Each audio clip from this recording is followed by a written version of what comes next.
Narendra Modi stadium में 8 मार्च को final खेला जाएगा। लेकिन फाइनल खेलने से पहले सेमीफाइनल में ऐसा क्या हुआ जो हम फाइनल में पहुंचे? केवल 2 बार, 2 गेंदों की बात मैं कर रहा हूं जो बहुत ज़रूरी हैं।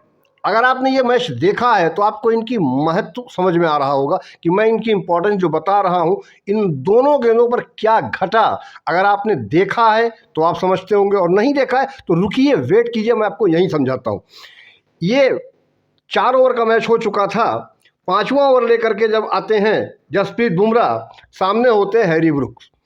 भैया ये वो बंदा है कैप्टन के साथ साथ में कि ये चाहे तो 18 ओवर में ही मैच खत्म कर देता। लेकिन जसप्रीत बुमराह, बूम बूम बुमराह, पहली गेंद, उम्मीद किसी को नहीं थी। हर आदमी जानता है कि बुमराह वो बंदा है कि एक स्पॉट पर 6 की 6 गेंदें डाल सकता है, और अपने एक ही ओवर में 6 गेंदें डिफरेंट भी डाल सकता है। वो कौन सी गेंद यार्कर होगी, कौन सी स्लोवर होगी, ये बुमराह को ही पता होता है। सामने वाला सिर्फ अंदाजे लगा सकता है। लेकिन ब्रुक्स को जो उन्होंने गेंद फेंकी अपनी पहली, वो गेंद जब बल्ले से टकराई, हवा में उछली, इतनी उछली कि सामने से दौड़े अगर आदमी तो क्या 26 क्या 27 मीटर दौड़ कर पकड़ ले। लेकिन बापू कौन? अरे वो नहीं जिसने अंग्रेजों से आज़ादी दिलाई है। हर जगह एक ही बापू समझ में आता है क्या भाई? अक्षर पटेल। भैया उसे पीछे लौटना था, पीछे दौड़ना था, गेंद पीछे, और गेंद इतनी हवा में कि अक्षर पटेल 24 मीटर तक दौड़े। 24 मीटर। अब अक्षर पटेल इतनी बेसिक साइंस तो जानता था, उसने ये बात मानी भी कि भैया जो दौड़ रहा है जब वो रुकेगा तो नीचे का पोर्शन रुकेगा, लेकिन ऊपर का तो हवा में जाएगा, यानी वो उछलेगा। और मजे की बात क्या थी, गेंद को समझना, इतनी लंबी दूरी पर गेंद को पकड़ने के लिए उसको ठहरना, थमना और गेंद को हाथों में आने देना, ये सब घटा, ये सब हो गया। गेंद हाथों में आ भी गई। सवाल फिर वही बेसिक साइंस का, क्या अक्षर पटेल के गेंद हाथ से छिटकी या नहीं? अक्षर गिरे, छिले, चोट लगी, कोहनी छिली, लेकिन बंदे ने वो कैच नहीं छोड़ा। और यही वो गेंद थी जिसने हैरी ब्रुक्स को पवेलियन भेजा और बूम बूम बुमराह के पहले ओवर की पहली गेंद पर बुमराह को विकेट दिलवाई। अब बात करते हैं उस गेंद की जिसकी बात न की जाए तो सेमीफाइनल ही अधूरा है। भाई बंदा फिर वही होगा। मजे की बात क्या है, अब की ओवर है 14वां।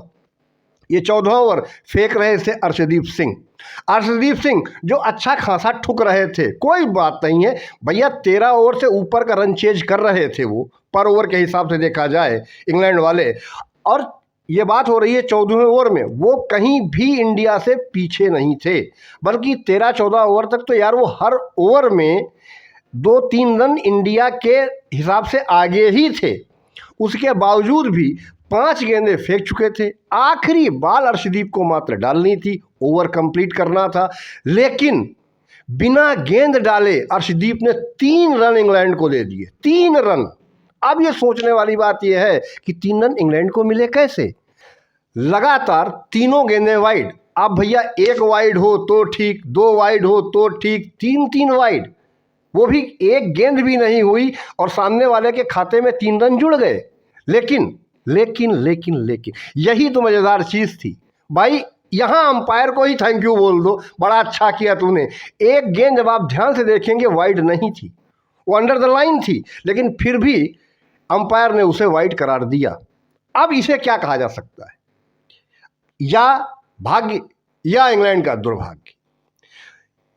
जब 3 वाइड के बाद गेंद फेंकने के लिए अर्शदीप सिंह आए, उनका काम यह था कि बैट्समैन से गेंद को थोड़ा दूर रखना था, वाइड यार्कर ही डालनी थी, और किया भी बंदे ने वही। वो तीनों बार यही प्रयास कर रहा था, इसी कारण वो वाइड भी हुई, जिसमें 1 वाइड नहीं थी और 2 ठीक, मान लिया 2 थी, दे दी गई।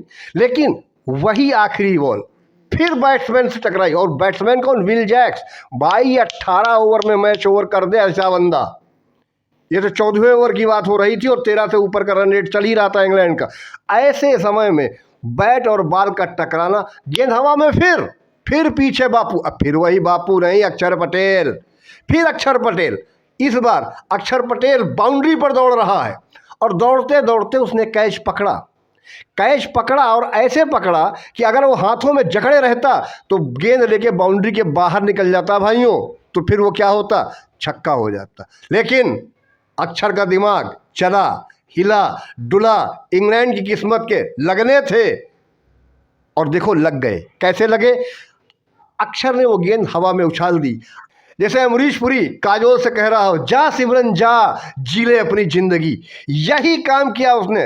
ले शिवम ले, पकड़ लिए कैच, लिखवा ले नाम इतिहास में। लेकिन क्रिकेटिंग शॉट पर जब भी कोई बात करेगा, जब भी इस कैच की ईमानदारी से बात की जाएगी, तो ये बात जरूर कही जाएगी कि अक्षर पटेल ना होते तो ये कैच ना होता। अक्षर पटेल ने उस बॉल को पकड़ने में अपनी पूरी जान लगा दी।